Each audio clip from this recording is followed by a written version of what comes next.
பசுமை புரட்சி என்பது மண்ணை மலடாக்கும் திட்டம் அப்படின்னு இயற்கை விவசாயிகள் சொல்றாங்க. என்ன அப்படிங்கறத டீட்டெயிலா பார்ப்போம். 1960 இந்தியாவுடைய உணவு பற்றாக்குறையை குறைக்கணும் அப்படிங்கிறதுக்காக பசுமை புரட்சி அப்படின்ற ஒண்ணா கொண்டு வர்றாங்க. பசுமை புரட்சியில இருக்கக்கூடிய விதைகள் அதிக மகசூல் தரும் அப்படின்னு சொல்றாங்க. அதனால அந்த விதைகளை விவசாயிகள் வாங்கி பயன்படுத்துறாங்க. இந்த பசுமை புரட்சி வந்ததுக்கு அப்புறம் நாட்டு விதைகளுடைய பயன்பாடு குறைஞ்சிருச்சு.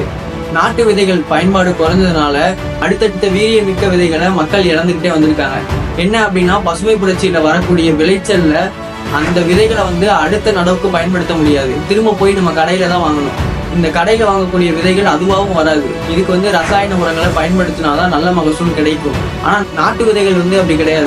நாட்டு விதைகளுக்கு ரசாயன உரங்கள் இல்லாமே வளரும். அதனால பசுமை புரட்சி உணவு பற்றாக்குறையை ஒரு பக்கம் தீர்த்தாலும் நாட்டு விதைகளை ஒரு பக்கம் அழிச்சிட்டு வந்திருக்கு. இதை பத்தி நீங்க என்ன நினைக்கிறீங்க அப்படின்றத கமெண்ட்ல சொல்லுங்க. இந்த மாதிரி கண்டென்ட் தெரிஞ்சுக்கணும் அப்படின்னா நம்ம சேனலை ஃபாலோ அண்ட் சப்ஸ்கிரைப் பண்ணிக்கோங்க.